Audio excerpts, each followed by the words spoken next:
I woke up on my couch after the party. Walked into the bedroom. My fiancée and best friend were in *ked, hugging. I just closed the door and started. I woke up on my couch with the taste of stale beer and the sound of rain against the window. My head pulsed with a slow, heavy rhythm. And for a moment, I couldn't remember why I was there instead of the bed.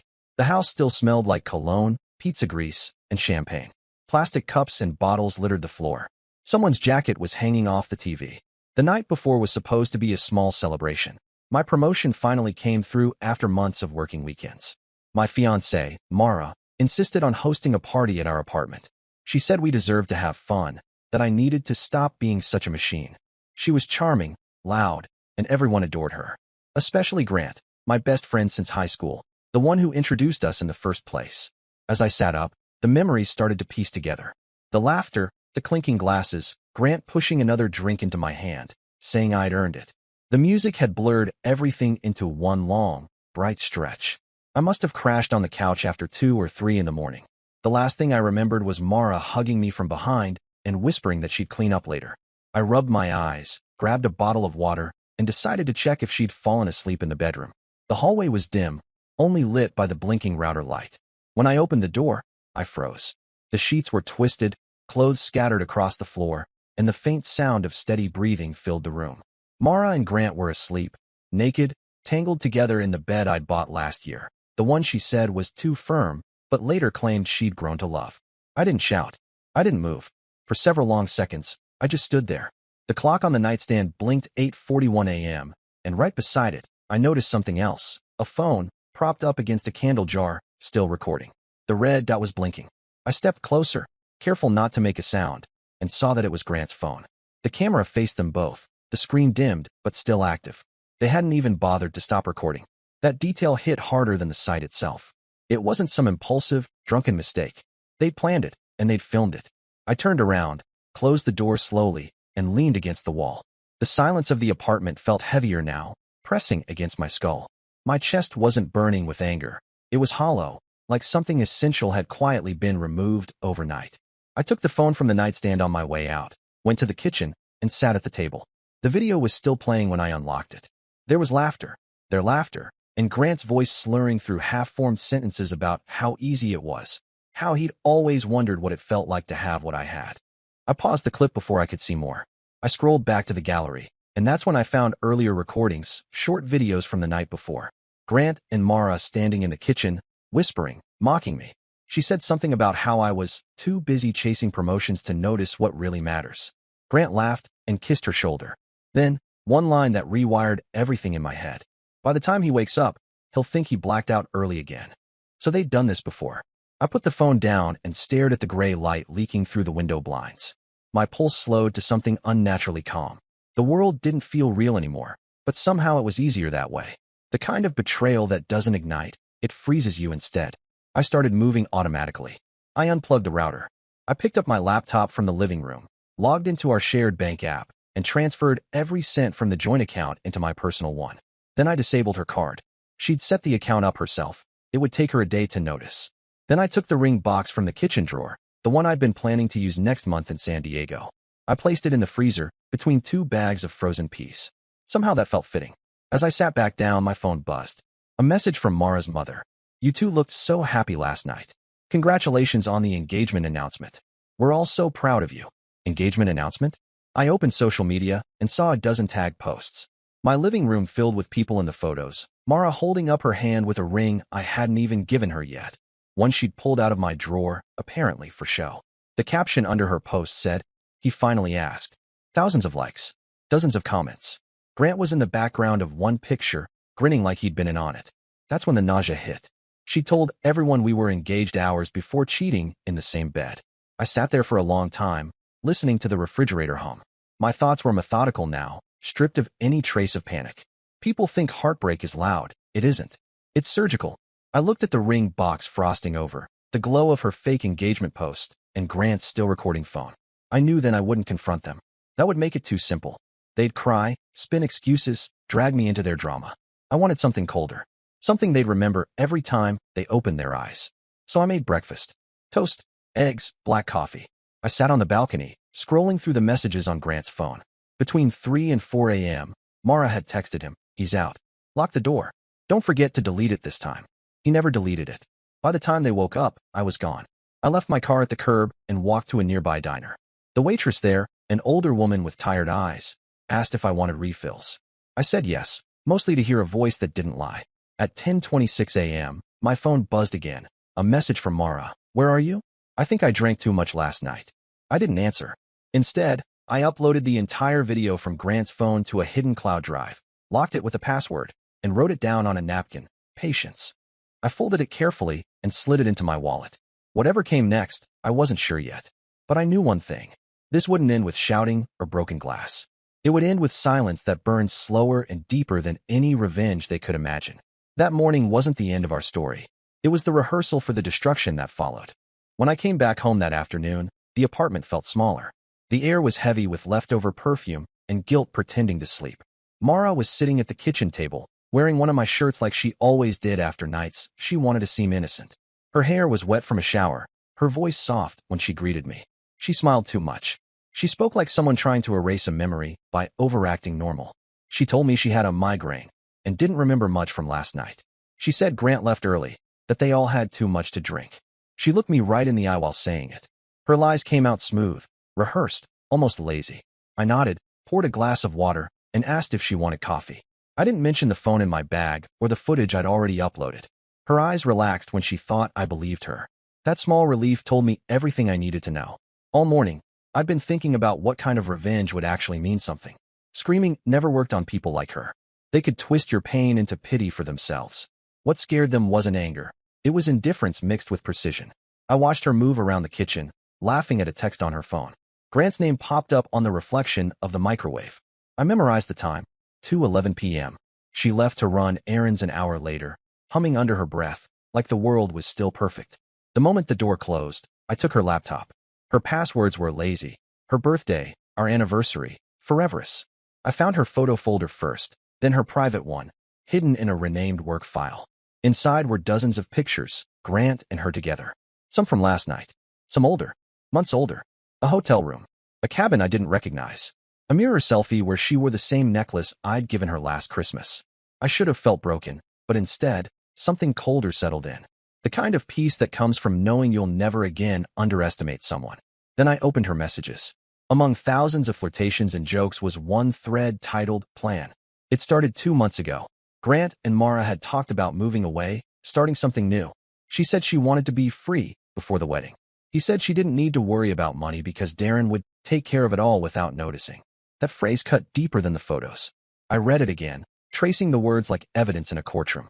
By the time Mara came home, I'd already created new bank accounts under my name only, moved my investments, and locked every shared login. She noticed nothing. She was too busy talking about how she wanted to host another get-together next week to celebrate my promotion again, properly this time. That's when I got the idea. If she wanted a party, she'd get one. But it wouldn't be a celebration.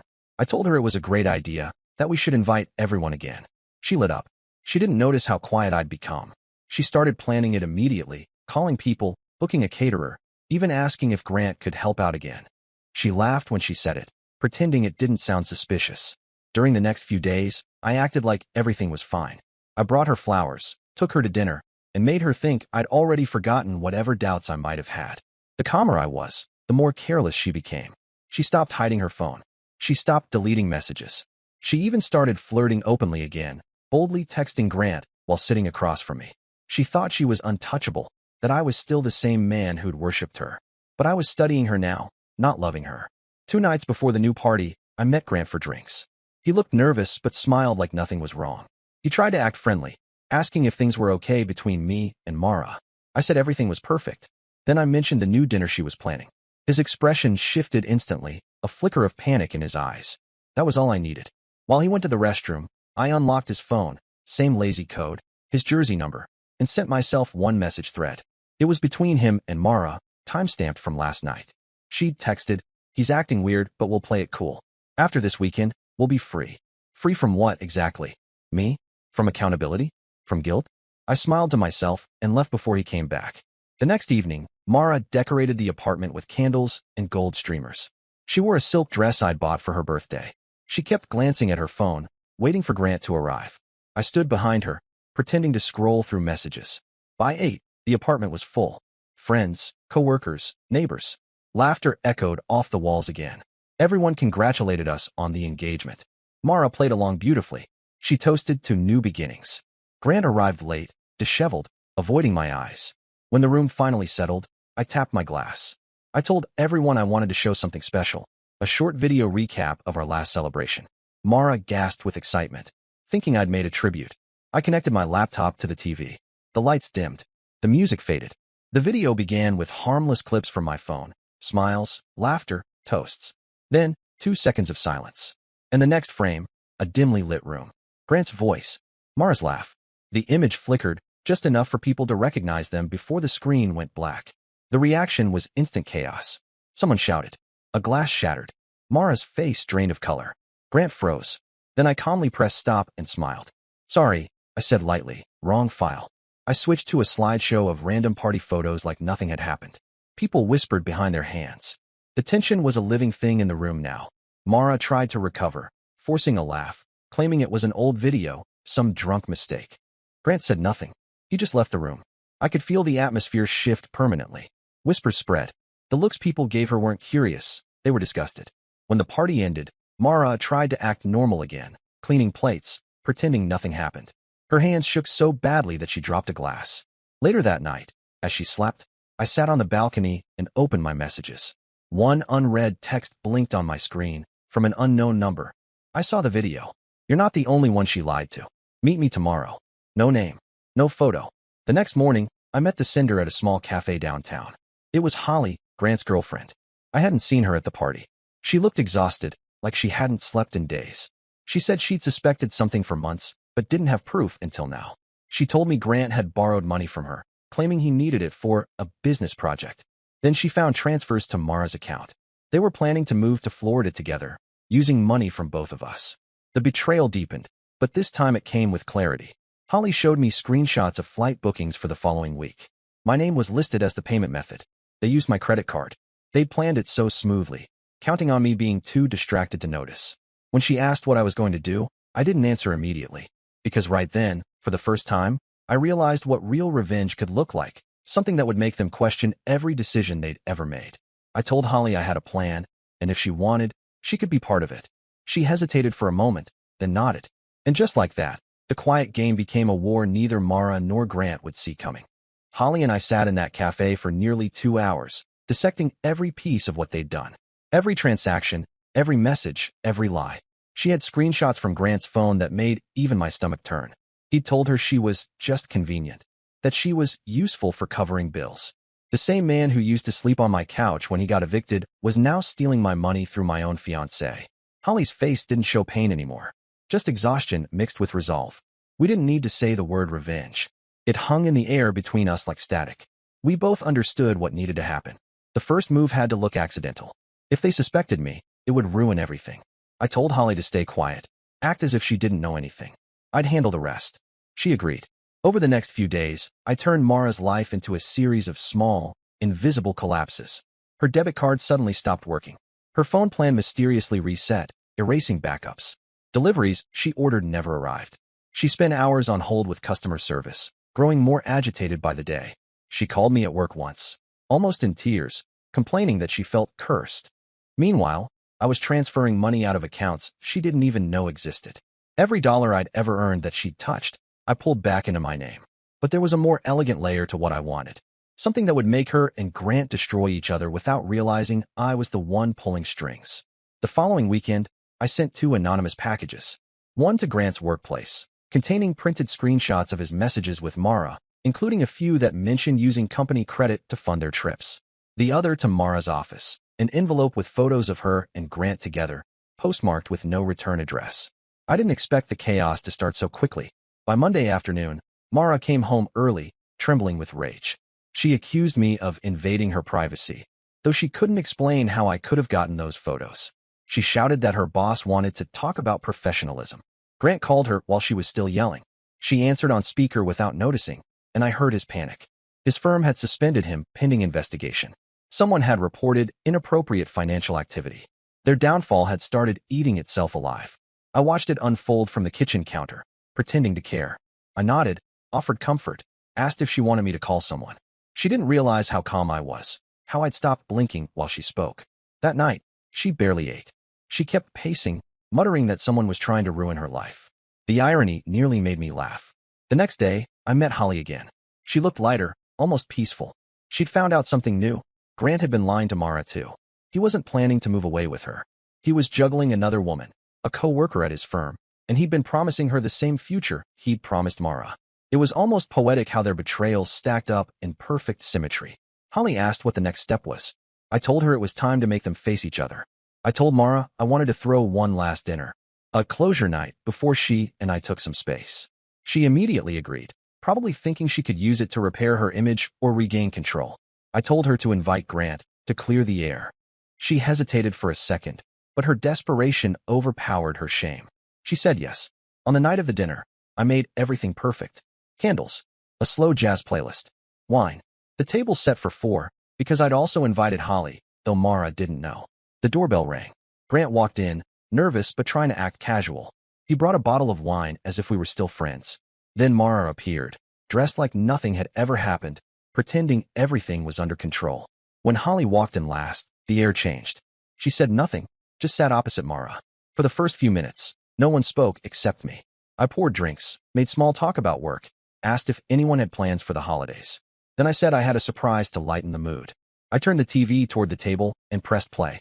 It wasn't the full video, just the start, the laughter, the whispering, the sounds from that night. Then it faded to black again. Mara's glass slipped from her hand. Grant went rigid. Holly just stared. I didn't say a word. I let the silence expand until it crushed the air out of the room.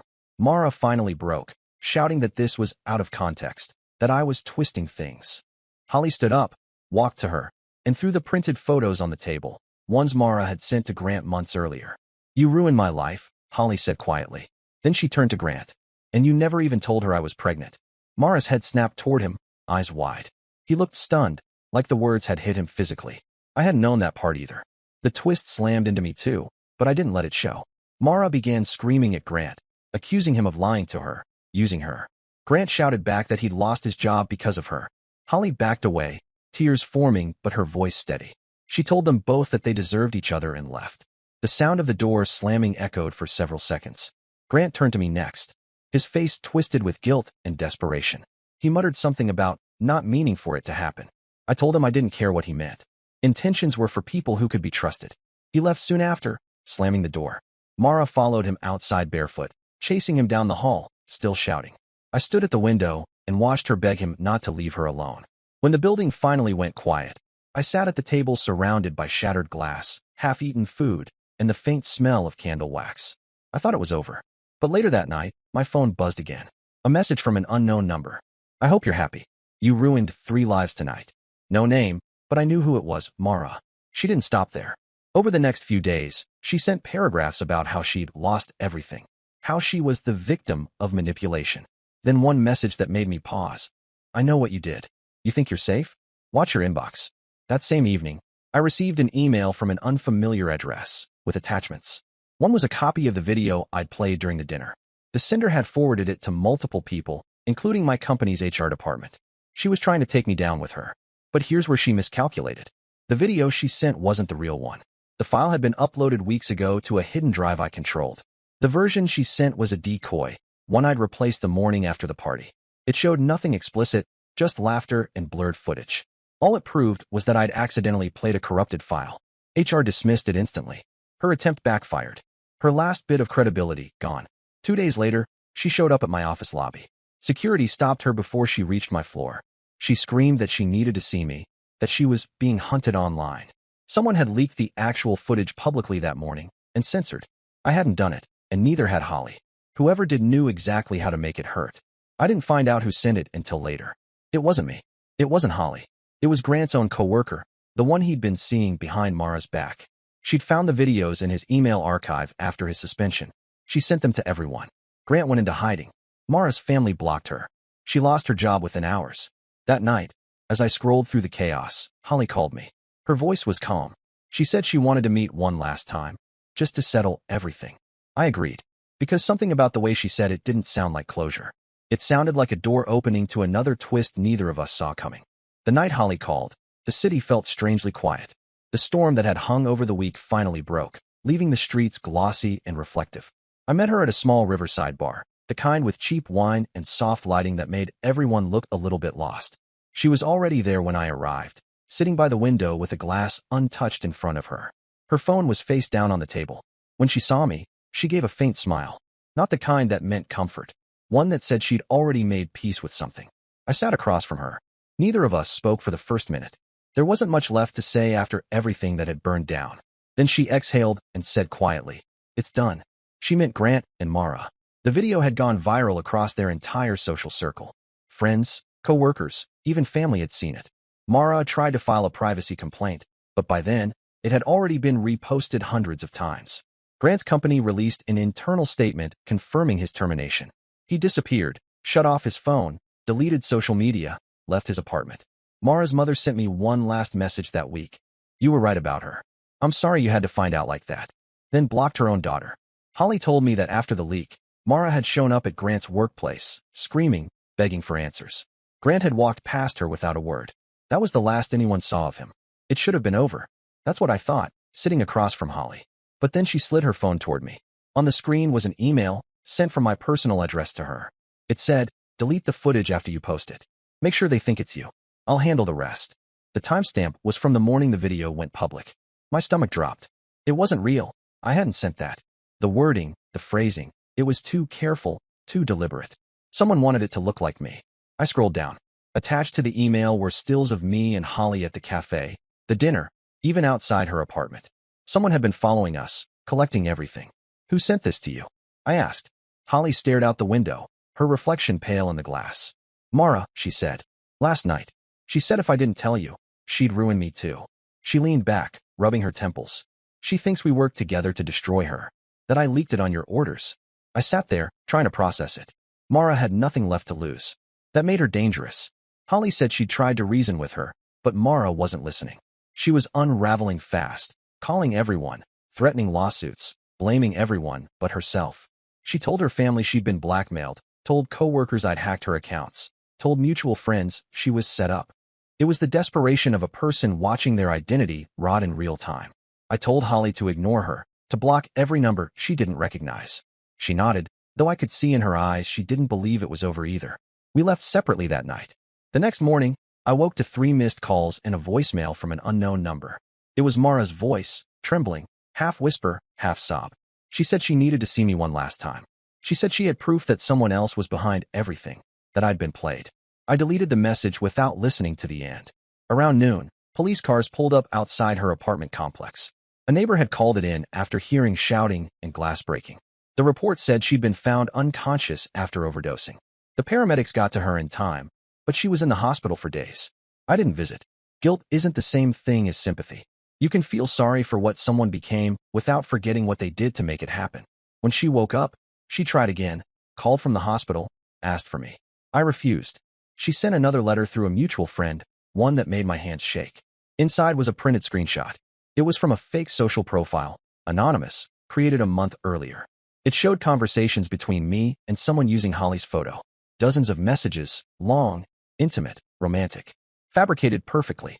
She claimed this was her proof that Holly and I had planned everything from the start. I showed it to Holly later that day. She didn't even flinch. "I know," she said.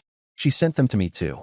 That was the final thread holding Mara together, trying to rewrite her own downfall into a story where she was the victim of a grand conspiracy. But she underestimated how much damage she'd already done. Her company fired her officially that week for conduct violations. Her landlord gave notice.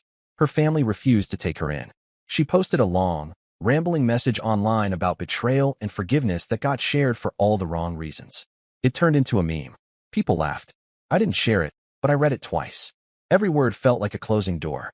Grant never resurfaced. Rumor had it he left town, maybe the state. Some said he'd gone to Texas. Others swore they'd seen him in a rehab center near Phoenix. None of it mattered. He'd become a ghost before he ever disappeared. And Holly, for a while, we kept seeing each other. Not romantically, not exactly. More like two survivors clinging to the same wreckage. We'd meet for coffee, talk about jobs, life, normal things. But every conversation eventually circled back to what happened. The scandal, the fallout, the way people treated us differently afterward. She said she didn't regret any of it, that watching them destroy each other had been cathartic.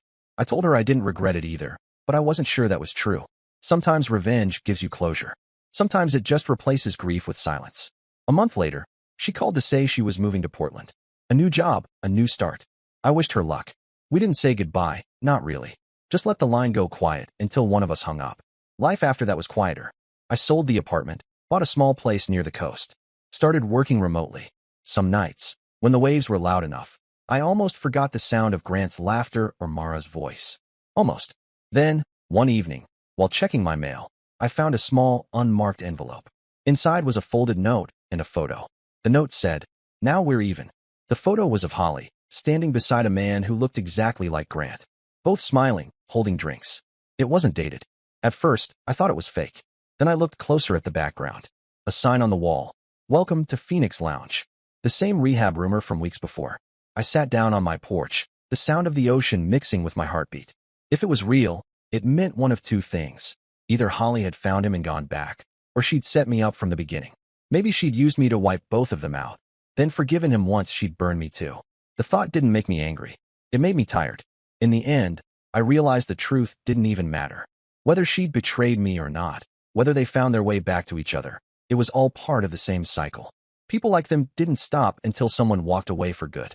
So I poured a drink, burned the photo in an ashtray, and watched the edges curl. I never heard from any of them again. A year later, my company sent me to a conference in Seattle. During a coffee break, a stranger stopped me, said she'd recognized me from somewhere. It took me a moment to realize she meant the video. She said she remembered the story, how that poor guy had been betrayed by his fiancée and best friend. She laughed awkwardly and said, "Must have been brutal, huh?" I smiled politely. It was educational. When she left, I looked out over the harbor and thought about everything that had happened.